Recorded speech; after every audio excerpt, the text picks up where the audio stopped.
What's up, guys? Welcome to Among the Fence, my YouTube channel where I do music reviews. My name is Aaron, and if you got anything you want me to check out, leave a comment below letting me know what it is, and I'll make it happen for you. But for today's review, we're going to check out the album Still Sucks by the pop rock nu metal band Limp Bizkit. This is the 6th studio album from the Floridian band. Is that what you would call somebody from Florida? Floridian? I don't know.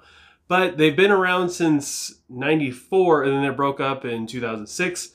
And then they got back together in 2009, and they've been together ever since, making magic. And this album has had a kind of a rocky start.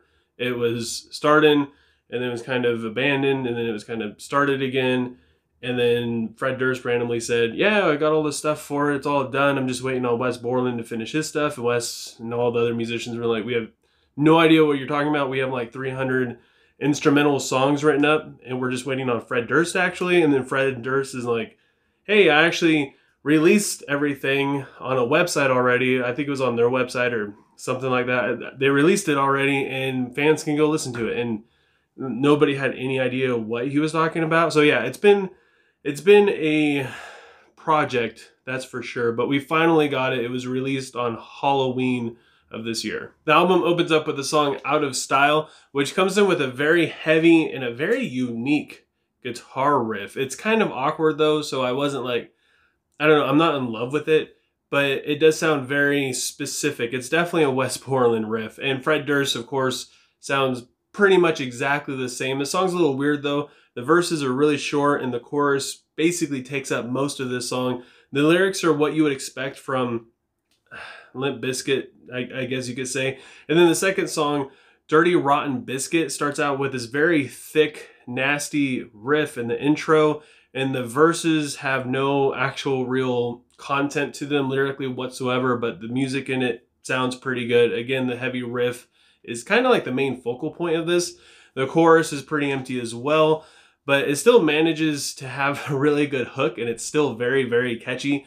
The bridge gets kind of ambient, but it doesn't really go anywhere. It's just kind of like a mellow section in between all the heavy riffage and just random, not so great written lyrics thrown around everywhere. I reviewed Dad Vibes when it came out as a single. I gave it a 2 out of 5, but this song is a lot of fun. It's the most self-aware song on here, and probably the most self-aware song that Limp Bizkit has ever done. It's extremely cringy in a very good way though. This is a great song that was like the intro to this album, or I guess it's the best single they could have released for this album to kind of show you what they're all about this time around. Not really taking themselves too seriously. It was a lot of fun seeing them perform it live with Fred Durst dressed up as Daddy Durst. It's just a great song, even though I didn't like it all that much. I mean, there's nothing really wrong with it in terms of just screwing around. The song directly after it, Turn It Up, Bitch, starts out with a fat bass line, groovy drums that basically carry the entire song underneath Fred's vocals. The lyrics are actually pretty well written. I did enjoy the lyrics in this one quite a bit. The pre-chorus is kind of random. Like the lyrics in it has a female vocalist. I'm not sure who it is, but reading through the lyrics, it didn't really make too much sense. The chorus, the only thing that really changes is there's like this really like high-pitched water drop synth thing that happens. Other than that, the chorus is basically exactly the same.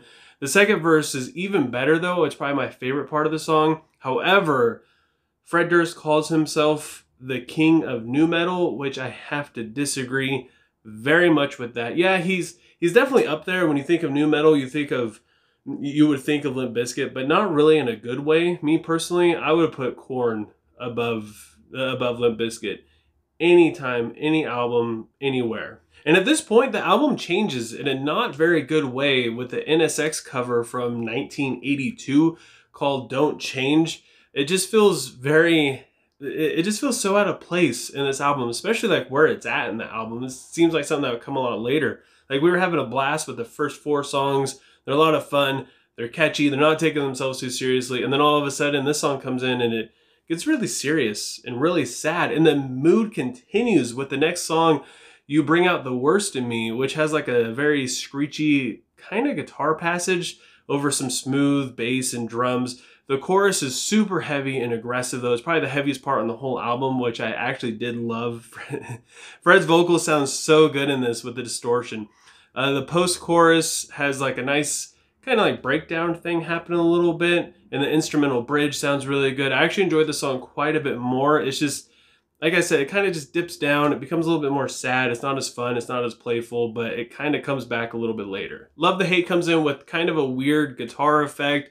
The verses are basically just two people having a conversation, talking trash on Limp Bizkit, and then the chorus is basically like the band's response to them. They're both very well written, a lot of fun. I like the vocal effect in the chorus on Fred's verse. It sounds really good. The song directly after it, Barnacle, has like this alt rock grunge kind of influence vibe to it. Reminds me a lot of Nirvana. I know a lot of people are going to hate me for saying that because everybody just loves Nirvana, and God forbid that Limp Bizkit makes a song that sounds anything like them, but that's what it brought me to.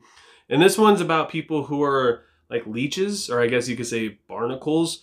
The guitar riff is very simple, but like, I don't know, I feel like the drums, even though those are very simple as well, I think the drums are like the best part of this song, specifically in the final chorus where there's a little bit more drum isolation. It just sounds so good. Empty Hole is a acoustic ballad kind of thing that's very, very short. It's about someone who's like without love and without soul, and they're never around when you need them, and that is all expressed in the chorus. It's a very short, simple song, followed by the song Pill Popper, which is all about big pharma making lots of money off of people. And they don't create cures, they create customers, as like the song says.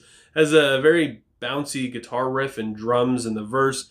The chorus has a beautiful riff to it and tons of energy in the vocals. I would have loved to have seen all that energy carry over into verse 2, but it doesn't, and it kind of let me down, but it's still, I mean, it's still an alright song for just, I think it's barely over 2 minutes long. Snacky Poo is the longest song on the album, coming in over 4 minutes long, and I believe that this is about critics on social media.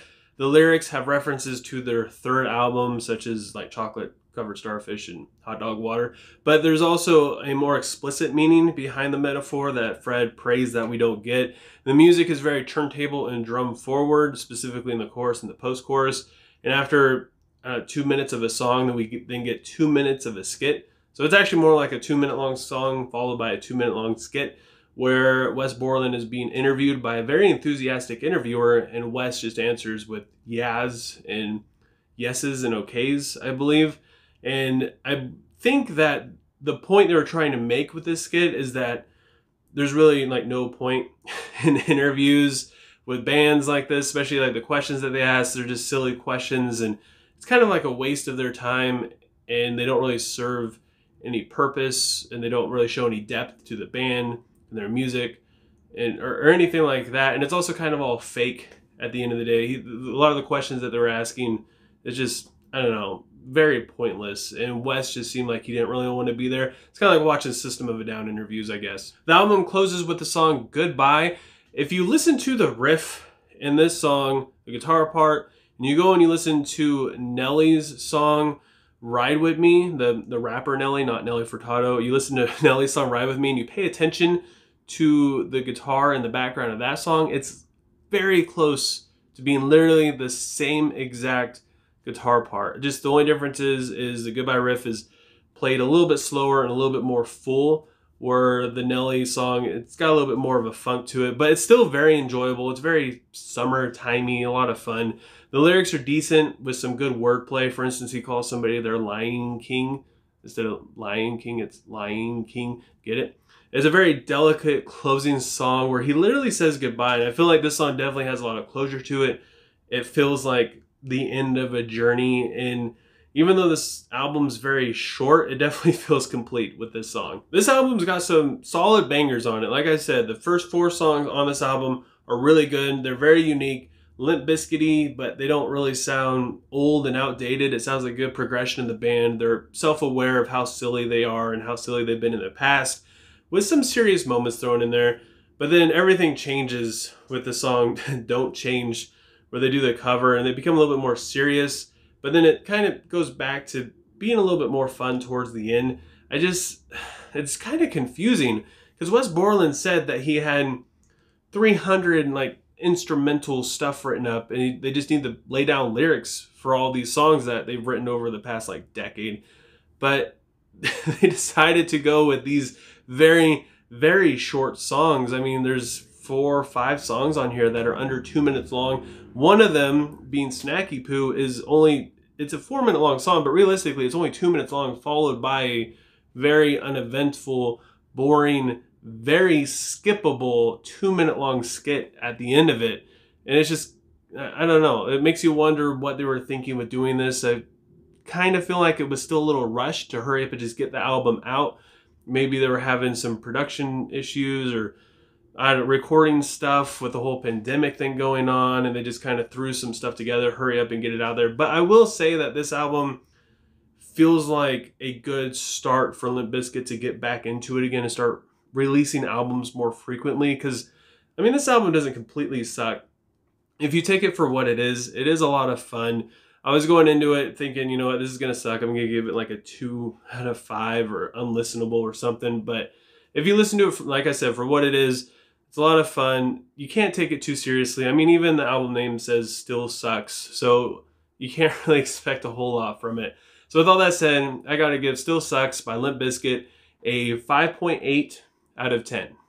I get a feeling that this album is going to be very much split down the middle between two different people, of somebody who's kind of like what I said, you know, you don't take it too seriously, you just enjoy it for what it is, and somebody else who's just absolutely hates Limp Bizkit and wishes that they just weren't a thing anymore. So with that said, leave a comment below letting me know what you thought of Still Sucks, and let me know what you would rate it. And if you enjoyed this review, don't forget to give it a like, and while you're down there, leave it a comment letting me know what you thought of Still Sucks. Also, let me know what I should review next. If you want to help support me and my channel, please consider subscribing and ringing the bell icon. There's a lot to help support me, to help give you what you want, especially if you leave a request and do any of that stuff.